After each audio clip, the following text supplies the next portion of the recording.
Thank you for joining us for the Q&A. Please help me welcome to the stage the film team for Lost Ladies, Kiran Rao, Sneha Desai, and Tanaji Dasgupta.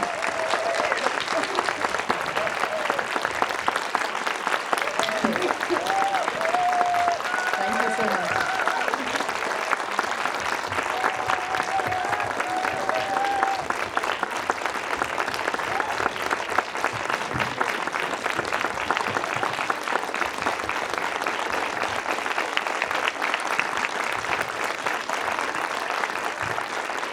Thanks. So delighted. Thank you. Wow, what a welcome. I have a couple of... Yeah, exactly. I have a few questions, and then I will turn it over to you. I'm sure you have questions. Just remember, I will paraphrase to make sure everybody has heard what you said. Kiran, unlike your first feature, Mumbai Diaries, it's a bit more serious and somber, but this has such a wonderful, whimsical levity to it, as you heard the audience laughing throughout. What made you decide to take this tone for this film? When I first heard the story, I absolutely loved it.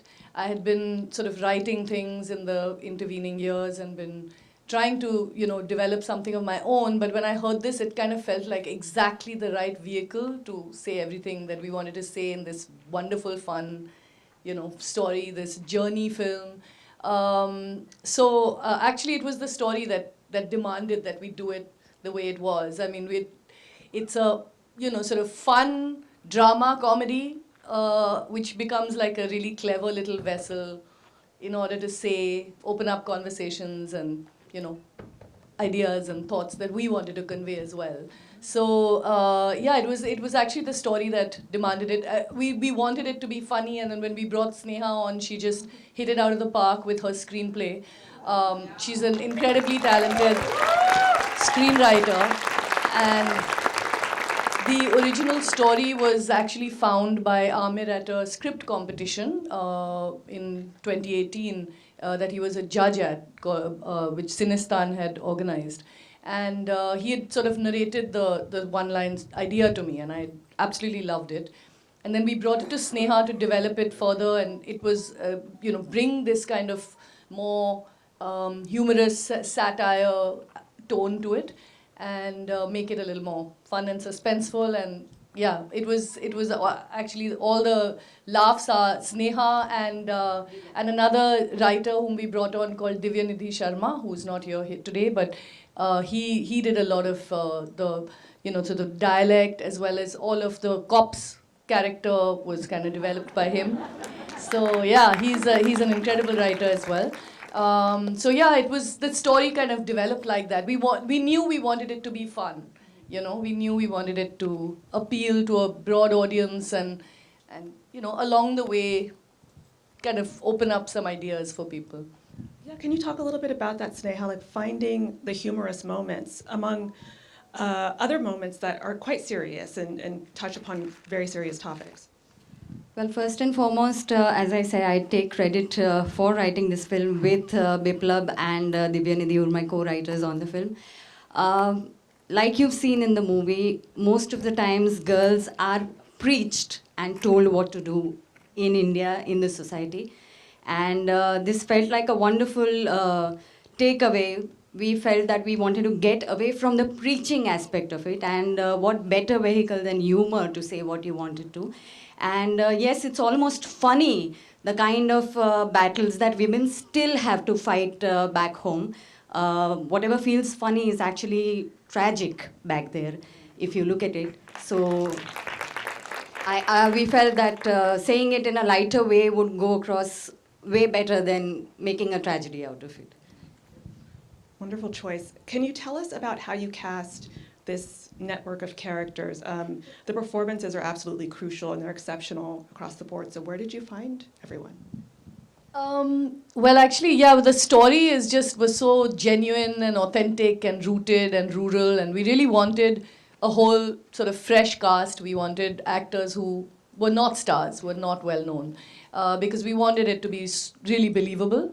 And we had a very, very talented casting director called Romil, who scoured the region that we were looking to, sort of shoot in, and with who spoke kind of the dialect, who would sound like they were from the region, and yeah, he really came up with gems of characters. We, of course, did extensive, exhaustive sort of testing, and then did workshops with all the actors. But he was the one who brought us Jaya and Pool, who are both, for Jaya and Pool, I think this is their first film. Sparsh, who is the Deepak, who is the actor, the character, the boy. I think he's done a small part in a film before, but this is his first lead role. So yeah, they're all very, very talented actors. And actually for me, being ensemble, it had to be, kind of the right sort of mix of people who would bring all these shades of, our society, which is so full of characters, actually. So yeah, we did lots of workshops. We had a really good time, not just casting it, but workshopping and getting it to the final stage when we were shooting. And we did cast a lot around Madhya Pradesh, where we shot most of the film, which has a rich sort of theatre tradition as a state as well. So a lot of these actors are theatre actors.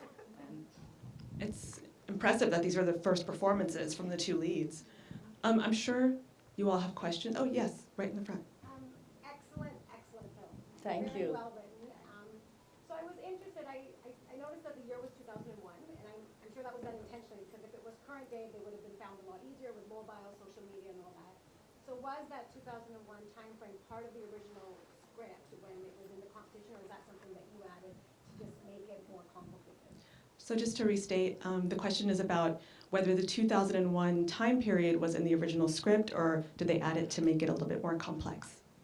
Well, it was, when Biplab first wrote the script, he hadn't put an exact date to it, but he had set it earlier than when he wrote it, submitted it in 2018, but he had sort of set it pre the mobile era without putting an actual date to it. So we did our research internally, and we were like, when would, sort of these mobiles have come to the villages, just about trickled into villages, and this sort of gave us our timeline. But yeah, that was very intentional, because like you said, it would otherwise have just been impossible to be lost for 4 days with no. And it's generally, when you give a dowry to your daughter, you try and give the best things. So mobile being the latest thing, it's given in dowry, and the guy correctly says that you've given me a mobile, but what about network? Who's going to put up the towers? Yes, right there. How many days did the ensemble work together before you started shooting? And the police officer is made out to be such a good human, and in North America, police officers don't have that reputation. I'm wondering if you have any comment. So we did, I think, with the entire cast, because we had two sections. The train was one lot of people that we worked with, and then the village cast was another lot. So I think we had kept aside a month of extensive workshopping. I think the train workshopping was about a week. But and we did individual sort of work with some of the actors, especially on dialect. Two of the actors, like you mentioned, the police officer Ravi Kishan and Manju Mai, who's the tea shop owner. She's an actor called Chaya Kadam, an excellent Marathi actor. And Ravi Kishan is very much from the region that we were depicting, which is sort of central North India, Gangetic belt. But Chaya Kadam is from Maharashtra and needed to work on dialect to get this sort of Central Indian dialect. So some actors worked sort of independently on, sort of on their dialect, on their speech. And then they did a whole bunch of workshopping together. So it must have been, all put together about a month of workshops. And yeah, the police officer, I hope he surprised you. He wasn't, he's not a good human being really, in words, but yeah, so we wanted to, actually this is Divyanidhi's character, but really the idea was, he doesn't mind doing some things, but some things are just not okay to do. So, yeah, well. I think that Divi kind of really that was one of the things that turns the story around, and to get that character right was really important for us. Because you don't want him to suddenly become this angel with wings, but be believably somebody who feels like, this is not okay. So yeah, I hope that came through. Fabulous writing. Thank you. Yes, in the blue. Yeah. Yes. Just wanted to say, Kiran, you need to direct more, my dear. I love the dialogues and kudos to the team. But I knew the music was amazing, and when I saw Ram Sampath, great choice. Great choice, great music director. Thank you so much. Please direct more, don't wait 10 years. Thank you, inshallah. I really hope to. Thank you. Can you actually talk about the soundtrack and score a bit, because it is wonderful, especially what's playing during the credits. So can you talk a little bit about that? Yeah, for me it was a challenge. I've never done a film with songs before. It was a whole new thing. So Ram and I go back many years, decades, when I used to work in advertising. Ram did a lot of music for advertising. We've been friends for very long. And he did the music for Delhi Belly. I don't know how many of you have seen Delhi Belly, among many other films that he's done the music for. And I knew that Ram would get this film because he has a sort of a strong classical music sort of training, but he is incredibly talented when it comes to understanding tonality, understanding how sort of musical inflection at certain points can turn a scene around, and he knows every instrument in the world. I feel like he's used at least 20 different kinds of string instruments for this score. Apart from other, percussion and things like that. So he was a great collaborator. And doing songs was something that we knew we wanted songs, but we knew that they weren't going to be, okay, now let's stop everything and just like have a song on the side. We had to weave them into the story and make them sort of take the story forward, or at least, sort of, especially this love song, give you some inkling of why he's so heartbroken when she's lost. So he really got that, and we actually, in terms of like the style of songs, we really tried to use folk elements and sort of even in lyrics, very close to what we would do in folk music actually. So yeah, and Ram's good at making you the foot tapping good fun songs. So yeah, he's done, I think, a really great job with songs and music. Yeah. I would watch a musical version of this, just so you know, though. If you wanted to break it out more. Yes. In the back. Hi. Hi. I'm so happy that this is my opening movie for TIFF. So proud. Thank you. My question was, how difficult was for you guys as a team, as a crew, to not make this movie very preachy? Because this is a very woke movie.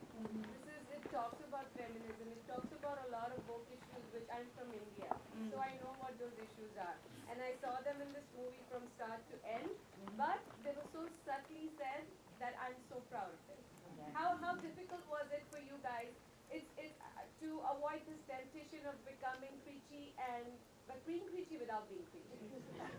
How did you do it? Yeah, that's a really great question. It's we knew we wanted to talk about things in this film and not make them on the nose. Sort of deal with them more through character, through plot, through people's perspectives that come out through their dialogue, but not make them sort of long soliloquies that give you a message. I think that's one of the things perhaps Sneha should talk about, because she really worked on weaving all our ideas into the screenplay. So Yeah, so we basically set out by trying to earmark the things that we wanted to talk about, be it dowry, be it about your rights as an adult, the right to learn, the right to education, the right to follow a life of your choice, the right to have a partner of your choice, things which are not very freely discussed still in the hinterland. So the draft was preachy initially. We've gone through multiple drafts of the movie. But initially, once we had a clear draft, once we had the beats, we knew what we wanted to say. So we just kept on tweaking the way we were saying those things. And I think we diluted the tone in such a way that it didn't feel like a lecture, it didn't feel like a sermon, and at the same time, whatever we wanted to say came across. That was the idea. If I'm not mistaken, you have fine-tuned it to the best that we've seen. Thank you so much. Thank you. Ma'am. Yes. I'm curious about distribution and what, are you targeting a domestic Indian audience or also Indian, all over the world, and what your plans are in that regard? So we have a release date, which is the 5th of January 2024. We're very, very excited about it. And it is going to release in India and outside India. The details of all of that are being worked out by Geo Studios and Amir Khan Productions, who are responsible for this film. And we are in very good hands, so we couldn't be happier, to be honest. But it's going to be out there at the beginning of next year. So. Yeah, please make it the first film you tell people to watch in 2024. But yes, we do hope to go international. I mean, we do hope to release all over the world. Traditionally, of course, diaspora audiences will get to watch it. I mean, we'll be in markets where Indian films are distributed as well. But we'd really like to reach other markets, and that will be the goal. So that's what Geo Studios is going to be working towards in distribution. And I hope you go to OTT so the whole world can see. Certainly, yes. We will go to OTT as well, yes. Terrific. Great question. I think we have time for one more question. Yes. Online. Hi, I just wanted to ask you how many days did you shoot for and what was the budget and how did you play with that so that you could really pull the most out of the shooting experience? So the question was, how many days did you shoot for, and what was the budget, and how did you play with that so you could get the most out of the shooting experience? We shot for about 45 days, and we shot actually in the peak of Omicron. When the Omicron wave was at its peak, it was challenging would be like a big understatement, because we were shooting all our trains and stations and those sequences, so we literally there's no way of shooting an Indian station without 100 extras. It wouldn't be believable. So we had to literally like create a bubble for not only the unit but also the extras and everyone, the background actors and everyone. So it was we had to start shooting without our DOP because he got COVID like the day before we were supposed to shoot. So there were all kinds of things, and we were in a very remote place, and we had to do some kind of a very elaborate kind of a Zoom setup for him to see the frames. And half the time the internet wouldn't work because we were in just like one corner, and all that happened. Yeah, but yeah, so that was, but it was all thrilling, and in hindsight, everything like went smoothly actually. And the budget would be approximately $2 million in US dollars. So it's a low budget film for Amir Khan Productions and Geo Studios. Yeah. Well, thank you so much for sharing this film with us. Remember to vote for your favorite films for the People's Choice Award, and you know the release date. You have your orders. Thank you so much. Thank you, everyone. Thank you so much. Thanks for watching.